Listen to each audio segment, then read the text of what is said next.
Isang malaking insulto to para kay Tambaloslos, mga kadonatics. Bakit? Ang Tacloban kasi may libreng pamasahe na. What? Paano nangyari yun? Well, mga kadonatics, ang Office of the Vice President may nilagdaang proyekto, mga kadonatics, na magbibigay ng libreng sakay sa mga taga-Tacloban. Nako, tugkaran na nimo, balwarte ni Romualdez, mga kadonatics. Ha? Kasi nga, mga kadonatics, wala na ngang nagawa itong si Romualdez. Binoto nyo pa. Ayon, ang Vice President na lang ang nag-initiative, mga kadonatics. Isang malaking sampal to para sa mga Romualdez. Eto, mga kadonatics, panoorin natin yung video. Busy po kami dyan. And on top of that, marami pong satellite offices ang Office of the Vice President. We have 10 satellite offices. So yun po, busy din po tayo doon. But now, I'm very happy that I am here because it is a momentous occasion because we are launching the Libreng Sakay program. Tatandaan nyo itong si Attorney Laika Lopez, mga kadonatics. Kinulong to sa Kongreso, sa House of Representatives. Kinulong ni Romualdez Tambaloslos. Ngayon, ang saya-saya niya, mga kadonatics, nagbibigay ng proyekto. Of course, mga kadonatics, she was just asked to deliver the speech in behalf of the Office of the Vice President. Ito. Finally in Tacloban City. Wow! It is our 9th bus across the Philippines. 9 po yan. Alam nyo, So mga kadonatics, hindi lang pala sa Tacloban ngayon. Nag-launch lang sila ng bago ngayon sa Tacloban kasi pang 9 unit na to. It means, nationwide. Grabe yung Office of the Vice President, di ba? Iyan ba yung sinabi nila na walang nagawa, mga kadonatics? Yung mga kritiko na sabi nila, puro lang daw flight ang nagawa ni Inday Sara Duterte. Well, she is known to work, mga kadonatics, without the presence of the crowd. Kaya masyashock na lang ko, masurprise na lang kayo na, uy, may nagawa pala to si Inday Sara Duterte. Ganon. Ang dami, mga kadonatics. Ganyan yung mga Duterte. Hindi ibinibroadcast, mga kadonatics, na etong nagawa ko, itong kagaya ng mga politiko, mga kadonatics, na ay, kaliit-liit ng nagawa, binobroadcast pa. May mga pangalan pa nila. tama yung sinasabi ni Doc Alan at ni Sir Richard kanina. Matagal na po nilang hinihiling kay Vice Presidente Sara ang magkaroon ng libreng sakay for Tacloban. Totoo yun. Wow! Bakit sa Vice President humihiling, mga kadonatics? Anong nangyari sa congressman nila dyan? Bakit hindi humiling sa kay Romualdez? Bakit hindi humiling kay Presidente? Bakit sa Vice President? Mga pulpul kasi yan, mga kadonatics. Mga incompetent. Puros lang pagnanakaw yung alam. Doon sila sa may prinsipyo. Doon sila sa taong nagtatrabaho talaga. Pero ang budget po ng OVP ay hindi ganun kalaki. So when we allocate resources across the country, kailangan pong pag-aralan kung saan talaga siya higit na makakatulong. Pero every year, makulit po si Doc Alan. VP Sara, yung libreng sakay ko sa Tacloban City. Until finally, sabi ni po ni Inday Sara, pag-aralan yung mabuti kung compared to other cities, kung mas malaki ang maitutulong natin sa siyudad ng Tacloban. And true enough, pumunta sa drawing boards, in-assist ng EPSO, ng Eastern Visayas Satellite Office, at in-assist po tayo ng Team LTO. Where are you? Team LTO. Yan, palakpakan po natin si Sir, ang Team LTO. Tinulungan din po tayo ng Team LTFRB. Wait, mga kadonatics, grabe. Mukhang naiiyak na ako dito. Pero, well, honestly, grabe talaga ang itulong ni Inday Sara Duterte. The fact na hindi siya nabigyan ng budget, mga kadonatics, pero ito, nilunsad ang libreng sakay. Kailan yan? May nangyari bang ganyan sa Pilipinas? At ito, mga kadonatics, long term to, Hindi kagaya noon na for 4 months lang, pagkatapos niyan, wala na. Ito, long term to, mga kadonatics. Where are you? Nandito ba sila, sir? Hanggang wala pa? Okay. Tinulungan din tayo ng City Government of Tacloban. Para today, we are Nawala yung mic. Hindi nawala yung boses. So today, we are finally launching our Libreng Sakay in Tacloban City. Ano ba ang kwento ng Libreng Sakay?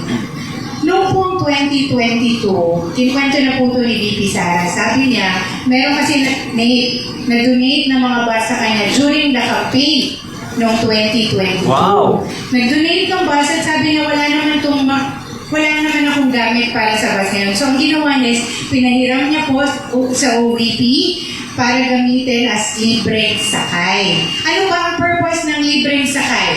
Sa English, ano ibig sabihin ng libreng sakay? Free rides. Hindi ko marinig. Free ride. Free ride. Kasi po, ang sabi ni Inday Sara, na sa bawat pamasahe, magkano ang pamasahe end-to-end from here to Tagapuro? 35? Kung hindi ka bababa sa end-to-end, 35? So, isa, 45. Higher. Wala. Sabi ni Sir, 45 daw ang pamasahe. So, araw-araw, imagine niyo, ang may ipon niyo ng 45 one way, pabalik, another 45. 90. Magkano na yun? 90 pesos. Yung 90 pesos sa Tacloban City. Mayaman ka na daw pag may 60 pesos ka sa Pilipinas, sabi ng isang, nakalimutan ko mga kadonatics. Ngayon, 90 masisave mo araw-araw kung bumabiyahe ka. Kanyan kagandang programa na to mga kadonatics. Salute to VP Sara Duterte. Right?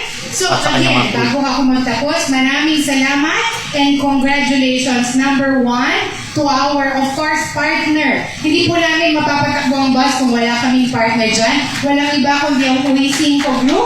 Can we please have si Sir Ang ganda ng bus mga kadonatics. May logo ng Pilipinas.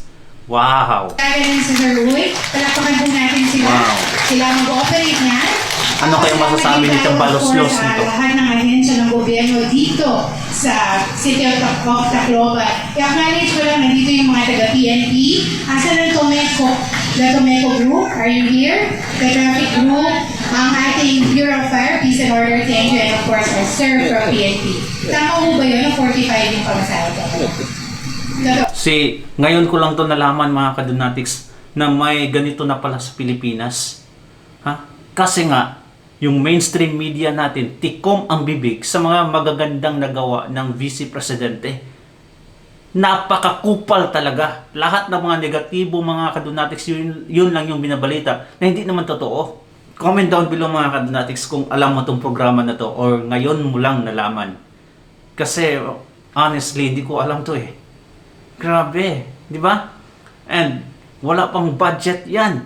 Limited kung meron man. Ito talaga yung klaseng liderato mga kadonatics na naiintindihan niya kung ano yung mga feelings na nasa baba. Pero yung mga mayayaman na mga liderato, nako, yung mga mayayaman din yung kaasosyon ng mga kadonatics. Mingle with the same colors mga kadonatics. Sabi ni Sir tama daw. Okay? And the last na pasasalamat ko will actually go to team ni Sir Visayas sa Atlas Office.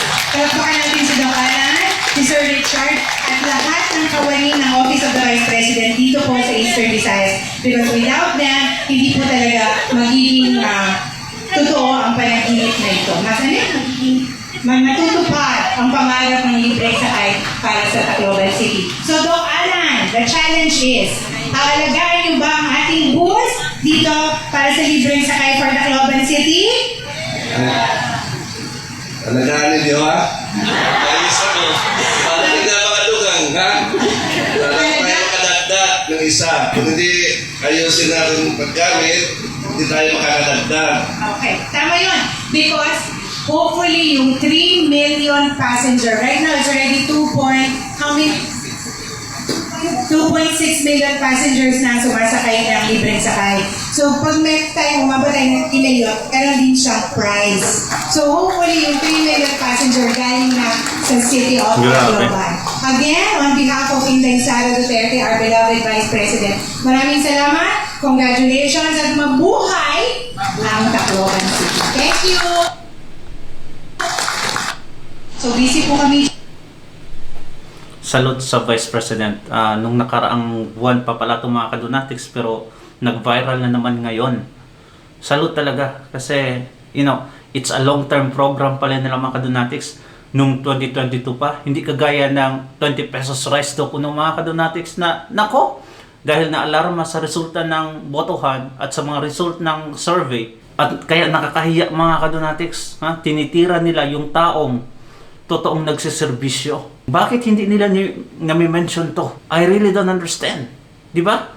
Ang tinitira nila yung OVP budget kung nasaan daw. Look at this. May mga nagawa ang Vice Presidente. Look at her.